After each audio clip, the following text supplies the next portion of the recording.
Halo, selamat pagi Sotiotu Namo Buddhaya. Semoga berkah kesejahteraan selalu menyertai kesehatan kita ya. Nah, hari ini kita akan melanjutkan materi minggu lalu. Jadi, nanti silakan persiapkan diri, silakan persiapkan materi yang sudah minggu lalu pelajari karena kita akan melanjutkannya.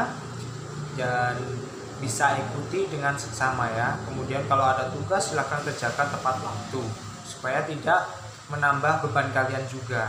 Oke, gitu ya. Jadi tidak perlu berlama-lama lagi, langsung saja kita masuk ke video selanjutnya. Oke, kita masuk ke bab kedua ya. Kita move on dari bab pertama yang kemarin.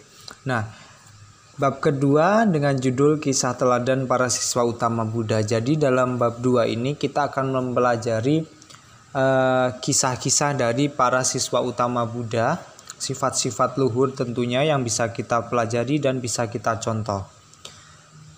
Lanjut, tapi sebelumnya di pertemuan hari ini kita hanya akan membahas dua tokoh atau dua siswa utama Buddha, yaitu yang Arya Mahamoggallana dan yang Arya Sariputta ya. Lanjut. Subpoin A. Yang Arya Sariputta. Yang Arya Sariputta terkenal dalam kebijaksanaan. Kebijaksanaannya nomor 2 setelah Buddha. Yang Arya Asaji mengucapkan syair berikut.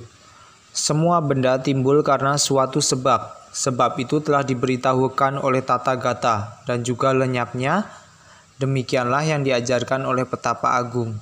Mendengar syair tersebut, Sariputta mencapai kesucian, Sotapanna, sehingga mendapat gelar kesucian yang Arya.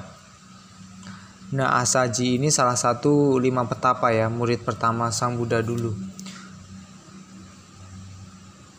Kemudian yang Arya Sariputta terlahir di desa Nalaka, dekat Raja Gaha. Karena ia anak tertua dari keluarga, nama pribadinya menjadi Upatissa. Ayahnya adalah seorang Brahmana bernama Wanganta dan ibunya bernama Rupasari. Oleh karena itulah ia dikenal pula sebagai Sariputra. Sariputta maksudnya, atau putra dari Sari. Ia mempunyai 3 adik laki-laki dan 3 adik perempuan. Berarti 7 bersaudara dan dia anak pertama ya. Pada hari kelahirannya, terlahir pula seorang anak laki-laki bernama Moggallana. Mereka berguru kepada seorang guru terkenal bernama Sanjaya, tetapi tidak sesuai dengan apa yang diharapkan. Mereka berdua ditabiskan oleh Buddha menjadi biku dengan kata-kata ehibiku, artinya datanglah biku. 15 hari setelah ditabiskan, Sariputta pun menjadi seorang arahat. Perlu diketahui, kata-kata ehibiku ini biasanya hanya didapatkan oleh biku-biku yang ditabiskan langsung oleh Sang Buddha. Kemudian untuk mendapatkan ehibiku ini biasanya Sang Buddha bisa dengan kekuatan batinnya mengetahui, oh ini bisa jadi orang yang benar-benar serius dalam belajar Dhamma. Ini bisa sangat loyal terhadap Dhamma gitu. Makanya Buddha secara langsung saat itu di tempat itu juga menabiskan orang-orang tersebut gitu yang menjadi ehibiku gitu ya. Jadi titel ehibiku ini sesuatu yang spesial sebenarnya. Yang Arya Sariputta menjaga dan mempertahankan kemurnian ajaran Buddha. Oleh karena itu, yang Arya Sariputta disebut sebagai Panglima Dharma atau Dhamma Senapati. Maksudnya Panglima Dhamma di sini bukan panglima perang gitu, bukan ya. Cuma panglima di sini adalah menduduki posisi sebagai penjaga kemurnian Dhamma gitu ya. Tidak diolah-olah, tidak dicampur-campur dengan ajaran lain, tidak diciprati-ciprati dengan isu-isu sara mungkin ya kalau masa dulu. Nah, kita lanjut. Sedangkan Buddha adalah Raja Dharma atau Dharma Raja. 6 bulan sebelum Buddha wafat, yang Arya Sariputta memohon izin kepada Buddha untuk mencapai parinibbana di desa Nalaka. Jadi 6 bulan sebelum meninggal Sang Buddha ya, 6 bulan sebelum Sang Buddha meninggal, Yang Arya Sariputa ini sudah memohon kepada Sang Buddha untuk parinibbana, untuk meninggal dunia di desa Nalaka.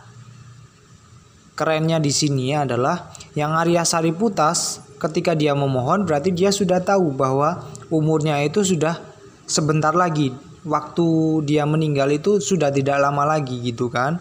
Nah, makanya di sini adalah sesuatu yang spesial. Hanya orang-orang yang sudah mencapai kecerahan atau penerangan sempurna atau arahat yang bisa mengerti atau mengetahui kapan dia akan meninggal dan kapan dia sudah tidak bisa bertahan lagi gitu ya. Oke, itu tadi kisah dari Yang Arya Sariputa. Selanjutnya kita masuk ke Yang Arya Moggallana. Yang Arya Moggallana terkenal dalam kesaktiannya. Jadi kalau Yang Arya Sariputa tadi unggul dalam kebijaksanaan. Kebijaksanaannya nomor 2 setelah Sang Buddha. Sedangkan Yang Arya Moggallana ini yang lahirnya bersamaan dengan Yang Arya Sariputa, dia adalah biku yang terkenal dalam hal kesaktiannya. 7 hari setelah ditabiskan, Yang Arya Moggallana mencapai tingkat arahat. Arahat ini kalau meninggal nanti dia udah nibbana, udah parinibbana gitu ya. Setelah mendapat petunjuk dari Buddha, Yang Arya Moggallana memiliki kemampuan tersakti dibanding dengan siswa-siswa lainnya. Ia mampu membaca pikiran untuk mengetahui kebohongan dan kebenaran gitu ya. Moggallana wafat ketika ia berkunjung ke Magadha. Moggallana dicincang-cincang oleh para perampok yang bertindak secara brutal. Ia dengan tulus menerima buah dari perbuatannya ya, maksudnya di sini, dan mempercepat kematiannya. Yang demikian sehingga kematian terjadi secepat mungkin. Lebih lanjutnya, Buddha menyatakan bahwa bahkan dengan kesaktian yang demikian tinggi hampir tidak berguna untuk menghindari karma seseorang. Terlebih jika itu karma yang sangat berat.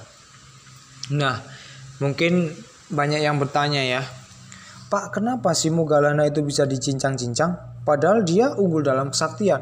Bisa dong dia kayak limbat, kena parang tidak mempan dan lain sebagainya. Iya, sebenarnya bisa. Cuma, seorang arahat dan seorang manusia awam seperti kita itu pasti berbeda dalam hal pemikiran. Dia tahu kenapa dia harus dicincang-cincang. Ternyata di kehidupan sebelumnya Moggallana itu pernah menyiksa orang tuanya hingga orang tuanya meninggal. Dia memenjarakan ayah dan ibunya hingga mereka berdua meninggal. Ada satu karma buruk yang itu memang efeknya itu sangat buruk sekali. Yang pertama adalah melukai seorang Buddha atau arahat, yang kedua memecah belah sangha, dan yang ketiga adalah membunuh orang tua, ayah ataupun ibu. Nah, itu karma buruknya benar-benar luar biasa tinggi. Nah, karena Yang Arya Moggallana ini sebenarnya dia sudah beberapa kali menghindari kejaran-kejaran dari perampok ini, tapi akhirnya dia juga mengetahui bahwa ini tidak akan bisa dihindari lagi. Saya harus menuai karma buruk saya untuk mencapai pencerahan sempurna, sehingga dia sudah benar-benar tidak memiliki kekotoran batin gitu ya.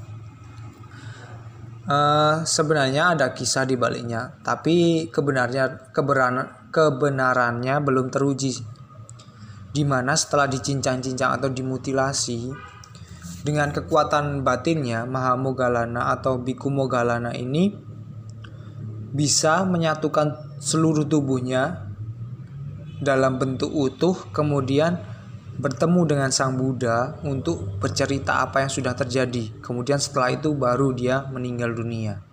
Tapi itu hanya cerita ya, belum tentu terjadi juga dan belum tentu itu salah juga gitu ya.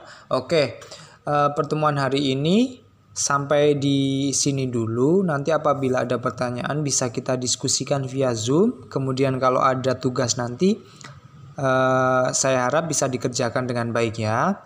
Jadi pertemuannya sampai di sini. Saya tutup. Selamat siang. Sotiotu Namo Buddhaya.